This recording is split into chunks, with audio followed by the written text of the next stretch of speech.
Почитувани представници на медиумите, драги мои охриѓани, изминаа првите 100 дена од мојот мандат. За сиот овој период, заедно со општинската администрација, напорно работевме и создававме услови за реализација на многу проекти кои имаат за цел една иста работа, а тоа е подобрување на квалитетот на животот за сите вас и развој на нашиот град Охрид. Транспарентно, отчетно и отворено работење е она за што јас се определив од самиот момент кога одлучив да го изодам патот, а потоа и ја добив довербата да бидам градоначелник на сите вас. Точно таа отвореност и непосредност во работата, верувам дека сите вие имате почувствувано во овој релативно краток временски период, откако ја извршувам функцијата градоначелник на општина Охрид. Листата на проекти на општина Охрид за 2018 година е следна. Прво, во лошо време беа изборите, донесувањето на буџетот и оно што го затекнавме како буџет. Првенствено немаше можност за објава на тендери, не беа оставени и не најдовме ниту еден проект и периодот го започнавме со објавување на тендери за изработка на проектни документации. Второ, општината за сите е оној проект кој што го зацртавме, го ветивме и ги отворивме вратите за сите граѓани на општина Охрид. Го отворивме и новото крило на општинската зграда. Проектот од 20 до 20 сите во Охрид, со музичките и забавни содржини што Охрид ги понуди за дочекот на нова година, но и периодот и пред и потоа, видовме дека е можно сместувачките капацитети да се полни и вон сезона. Настапија врвни изведувачи кои направија успешни концерти. Со добро менаџирање, сакаме Охрид да биде активен во текот на целата година и тука нема да застанеме. Во однос на реализирање на инфраструктурните проекти, можам да кажем дека извршивме. Реконструкција на кровот на градинката Развигорче, вредноста на овој проект е 740.000 денари. Тука ќе има промена на системот за грејање и енергетската ефикасност. Понатака, промена на системот за грејање на градинката Росица, односно набавка на 2 котли на пелети од по 42 киловати, сило за пелети од 400 килограми, радиатори во просторија, тоа е трпезаријата во која се хранат децата, во која нема грејни тела, и работна рака за поставување на системот со проценета вредност од 356.000 денари. Во тек се активностите за изработка на основни проекти, кои што се однесуваат на реконструкција на улица Коста Абраш, која вклучува и уредување на плоштадот Табана. За наведениот проект располагаме со основен проект, извршена е ревизија на истиот, а дополнително ќе обезбедиме одобрение за изведба на планираните активности. За овој проект проценетата вредност е 35.000 евра. Понатака реконструкција на плоштадот Крушевска република со краковите Гоце Делчев и 7 ноември, изградба на пешачка патека од Саат Кула до Старото училиште Свети Сава, за што располагаме со комплетна документација, а проценетата вредност на проектот е 17.500 евра. Понатака изработка на проектно техничка документација за реконструкција на улицата 7 ноември, каде што е планирано целосна реконструкција и поставување на атмосферска канализација, и тоа на потегот од кружниот тек кај Сдружение на возачи до пресекот со улица Егеска.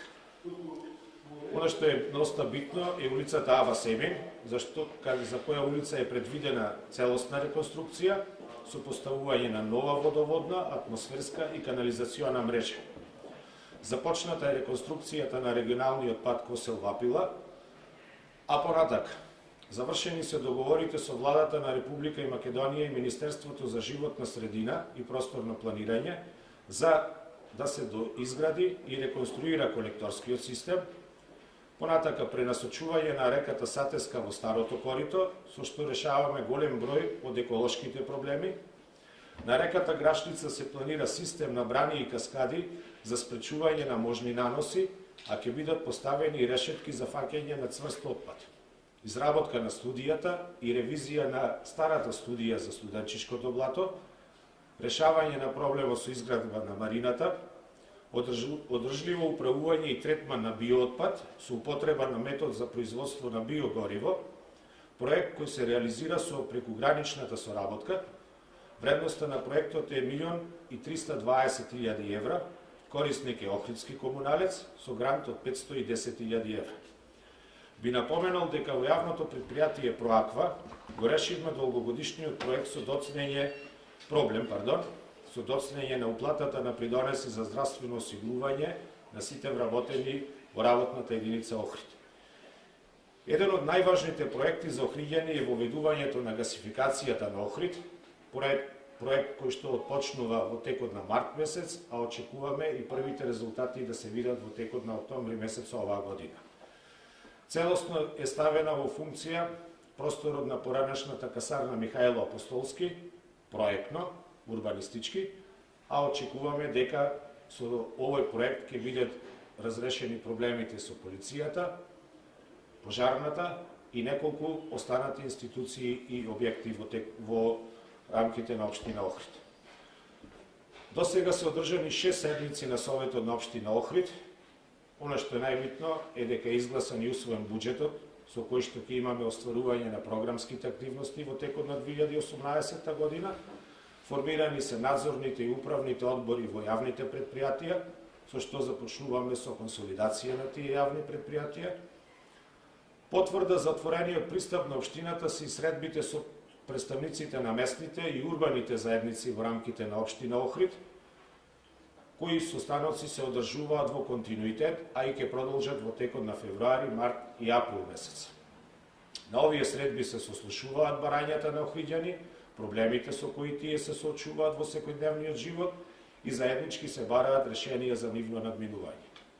Почитувани, ова се само дел од активностите кои ги реализиравме и планираме да ги реализираме во текот на наредниот период и тука не застануваме, со заеднички сили, заедничко разбирање, ќе се потрудиме да направиме уште многу повеќе за Охрид. Ви благодарам. Повели Сашо? Кој Сашо? Јас пак извини за нагава. Очито представа наметна политички бонтон од нега Милата гарнитура, која го преземаа сега скоро сите. Немавте доволен број на денови во тие 100 дена, бидејќи имаше избори и така нататък. Антикорупцијски имаше направено доста активности и вие фактички засведочите на работа мислам дека 40 дена што можете да посветите на работата. И пак дека дели комплекс за толку краток период не можете да направите многу нешто. Освен што отворите општината за пристап на граѓаните. Очето представува сработено, а не што ќе се сработи. Вие што ќе се сработи во вашата работна програма и така. Дали мислам дека ваквата активност слично како сме остански порачен, ќе продолжи со некои си очети, затоа што представува нешто што стварно е глупаво, нешто што ќе биде сработено. Тоа не е отчет. Видите, значи во рамките на отчетот беше кажано она што е и сработено, значи завршено, меѓутоа и она кое што мора да се стави на хартија како основен проект, за да можеме понатака да го сработиме.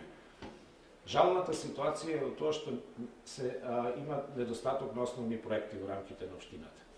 А за све да биде сработено, дури ние, како и сите останати граѓани, мора да имаме основен проект. Зато најголемиот дел и најголемата енергија во овој период беше посветена токму на изработката на основните проекти. Односно прашањето кој што го поставивте, тоа е веќе бонтон прашање како го разбираат граѓаните, медиумите, представниците на медиумите, дали треба или не треба да се дава отчет. Нас не беше во план да бидеме отворена и транспарентна општина и да ги искажуваме сите они работи кои што сме ги сработиле и воопшто никогаш не се плашиме од реакцијата на граѓаните ако речат дека нешто недоволно сме сработили. Тоа е за нас еден коректив во понатамошното однесување. Така да во план ни беше и затоа излеговме денеска на оваа пресконференција во која што ги изложивме сето она што е сработено, а квалитетот се разбира го одлучуваат граѓаните на сработеното и понатака ќе излегуваме. А ако мене ме прашувате лично, тогаш политичкиот бонтон налага 100 дена мир, после 100 дена барање на отчет. Саша повели сега. Веќе повеќе од деценија дилемата се наметнува кај сите охриѓани. Колку општината толку. Од времето на пашата, навак. Ние не знаеме колку повече. Од 90-та на кога сме Не, студени. од 90 не е точно. Само момент. Ме интересира. Затоа што Александар Петрски пред добивањето на вториот мандат рече дека општината должи 6 милиони. А кога дојде новиот градоначелник, вашиот претходник, кажа 50 милиони. Дали веќе работите, докај сте со...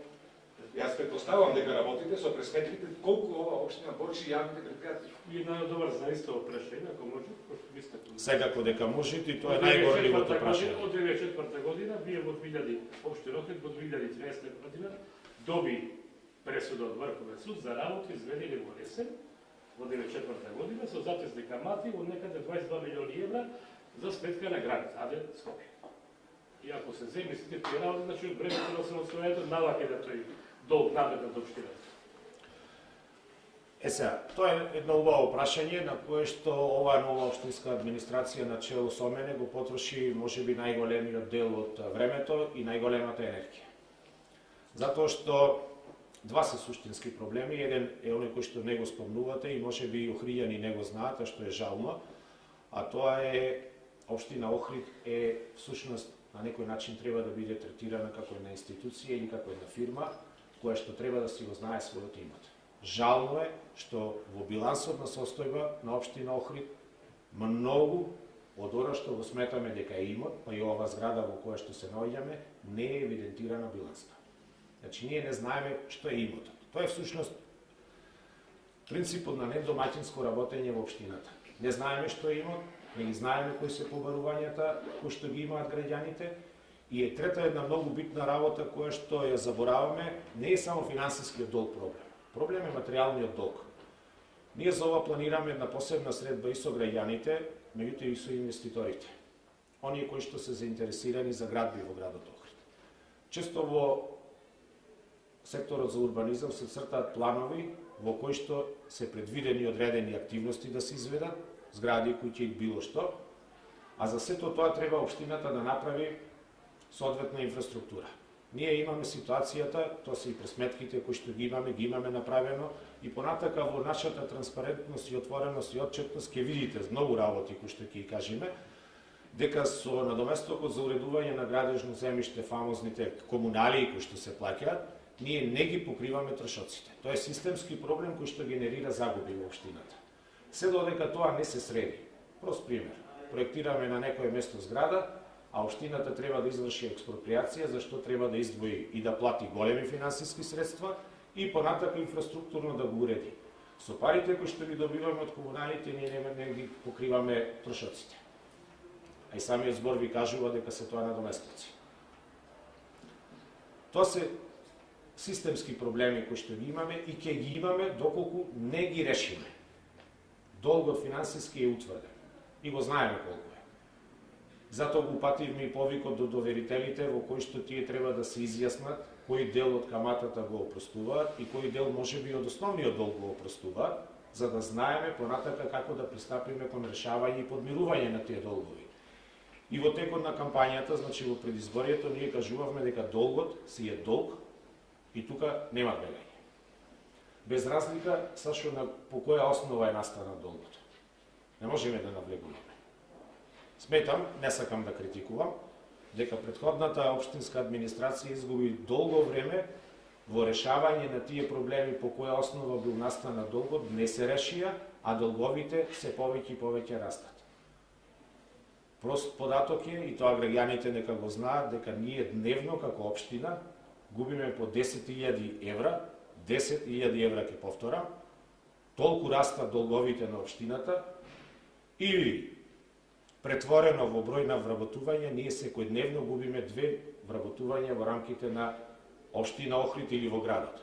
Значи 2 вработувања за млади лица ги губиме, заради тоа што не ги солвираме финансиските долгови, само зборувам. А реков дека сериозен проблем е материјалната евиденција и на имотот, меѓутоа и материјалните долгови кои што се настанати. Во минатото се планирале одредени улици, не се изведени и тие стоат како материјална обврска на општината да ги изгради. А со тоа ќе нараснат повторно долговите.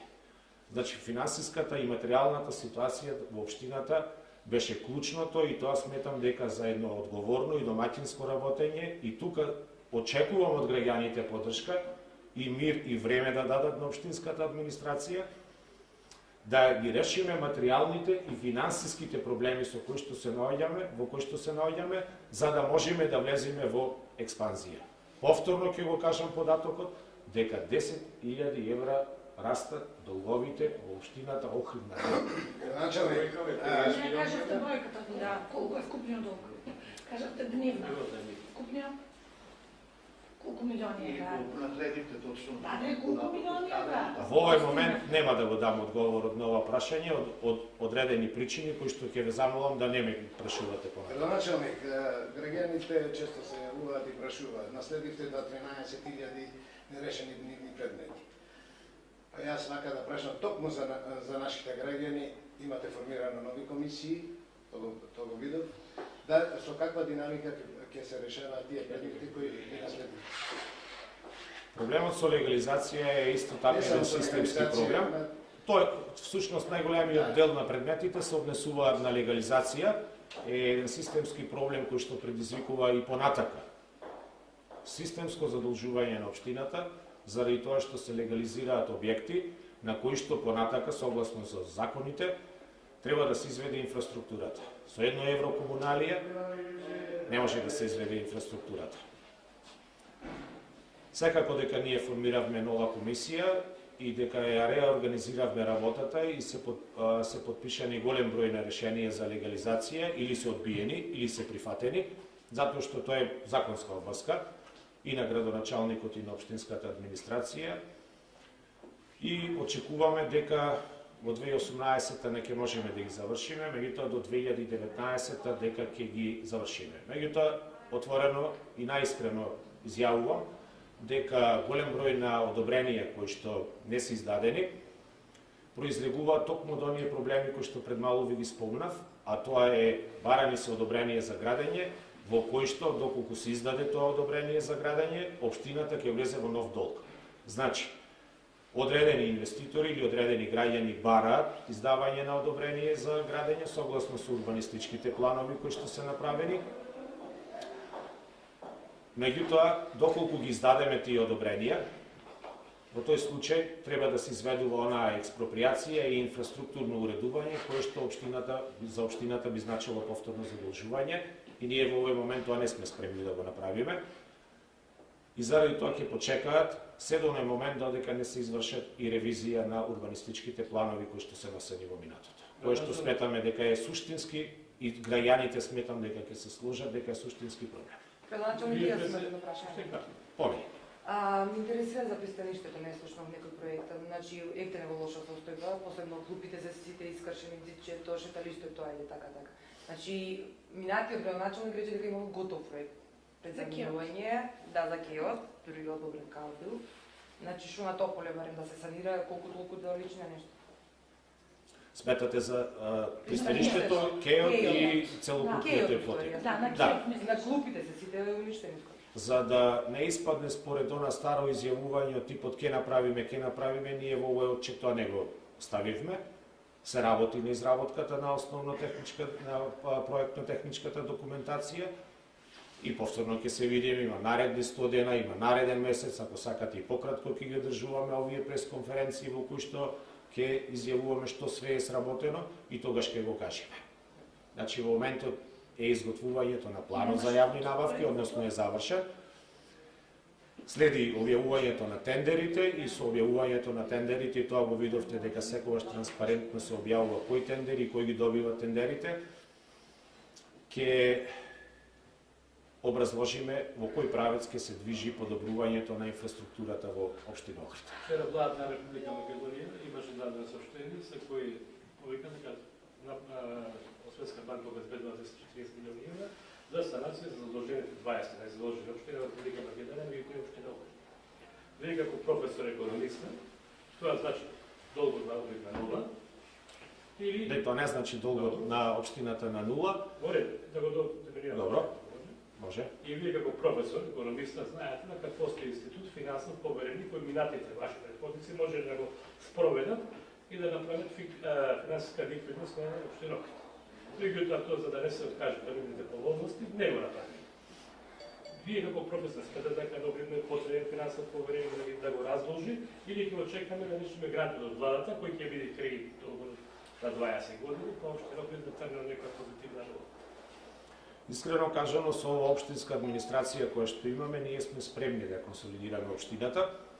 Затоа се разбира дека ни е потребна согласност од владата и надлежните институции, затоа што ние немаме соодветен кредитен рейтинг и не можеме да го имаме со волкаво ниво на задолженост, со несредени билансни позиции и што е во случајот најбитно од све со значи ваква висока задолженост по овие огромни високи каматни стапки, а знаете дека законските каматни стапки се движат околу 13% на годишно ниво.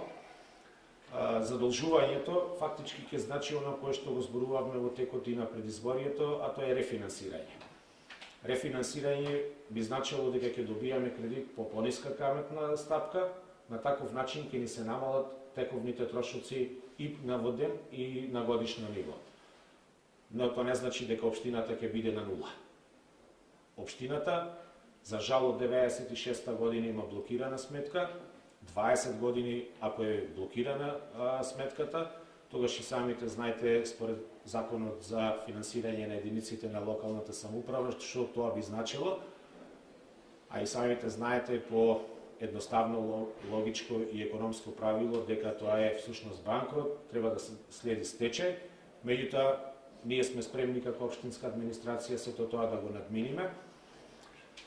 И, како што кажувавме и во предизборието, а тоа е дека доколку не најдеме во наредниот временски период со владата, тогаш ќе си одиме и со индивидуално рефинансирање на долговите. Меѓутоа мора да бидат рефинансирани заради тоа што е премногу висока каматната стапка по која што се задолжува во моментот општина. Ви благодарам.